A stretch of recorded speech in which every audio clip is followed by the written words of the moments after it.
लोकसभा चुनाव के नतीजों ने अब की बार सबको हैरान किया है। जनता ने सरकार चलाने के लिए बहुमत तो एनडीए को दिया है, लेकिन कांग्रेस को मजबूत विपक्ष की भूमिका में लाकर खड़ा कर दिया है। पिछले दिनों लोकसभा के चुनाव प्रचार के दौरान अपनी सभाओं में पीएम नरेंद्र मोदी अक्सर ये कहते थे कि अपने 10 साल के कार्यकाल के दौरान उन्हें एक विपक्ष की कमी खली है और इससे मेरे दिल को दुख होता है। लेकिन मोदी की ये पीड़ा कम हो गई होगी। जनता जनार्दन ने उन्हें मजबूत विपक्ष दिया है। उनकी बात एकदम सही थी कि लोकसभा में 10 साल से विपक्ष के नेता की कमी है, लेकिन ये कोई नई बात नहीं है। नेता प्रतिपक्ष का पद 1980 से 1989 और 2014 से लेकर 2024 तक खाली रहा है। जवाहरलाल नेहरू और लाल बहादुर शास्त्री के कार्यकाल के दौरान कोई मान्यता प्राप्त नेता विपक्ष नहीं था। हालांकि उन दिनों विपक्षी बेंचों पर बड़े कद के नेता मौजूद रहते थे, लेकिन उनका नेतृत्व करने वाले दल बहुत छोटे थे। 1952 के आम चुनाव में 489 सीटों के लिए चुनाव हुए थे। इनमें कांग्रेस ने 364 सीटें जीती थीं, जबकि दूसरा सबसे बड़ा दल सीपीआई थी, जिसके 16 सांसद थे। इस बार लोकसभा चुनाव में बीजेपी ने सबसे ज्यादा 240 सीटें जीती हैं, जबकि कांग्रेस के खाते में 99 सीटें आई हैं। ये पिछले 10 साल में कांग्रेस का सर्वश्रेष्ठ प्रदर्शन है।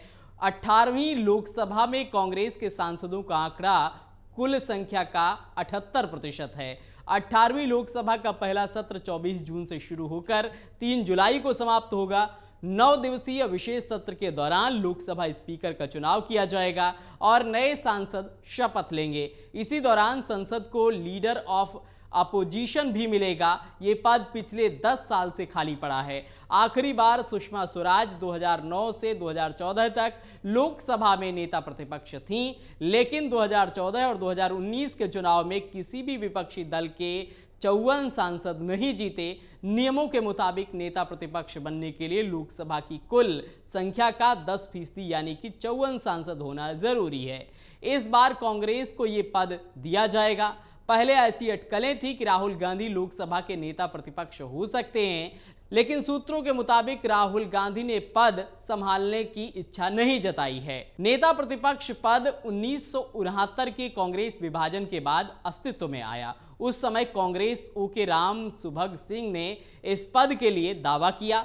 संसद के 1977 के एक अधिनियम द्वारा नेता प्रतिपक्ष पद को वैधानिक दर्जा दिया गया, जिसमें कहा गया कि एक विपक्षी दल को अपने नेता यानी कि नेता प्रतिपक्ष पद के लिए विशेषाधिकार और वेतन का दावा करने के लिए सदन के कम से कम 10वें हिस्से पर अधिकार होना चाहिए। कांग्रेस के पास अब सदन का लगभग 5वां हिस्सा है और उसने राहुल गांधी से ये भूमिका निभाने को कहा है। हालांकि उन्होंने अभी तक हां और ना नहीं कहा है। कौन थे राम सुभग सिंह, ये भी जान लेते हैं।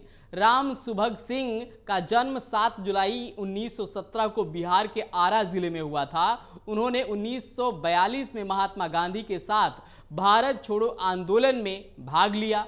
वह जवाहरलाल नेहरू के करीबी सहयोगी थे और उन्होंने 1952 में बिहार राज्य के सासाराम निर्वाचन क्षेत्र से संसदीय चुनाव लड़ा और प्रथम लोकसभा में संसद सदस्य के रूप में चुने गए। 1957 में वह फिर से उसी निर्वाचन क्षेत्र से संसद के लिए चुने गए। 1962 में उन्होंने बिहार के विक्रमगंज निर्वाचन क्षेत्र की संसदीय सीट जीती। 1967 में उन्होंने बक्सर निर्वाचन क्षेत्र के लिए आम चुनाव लड़ा और चौथी बार संसद के लिए चुने गए।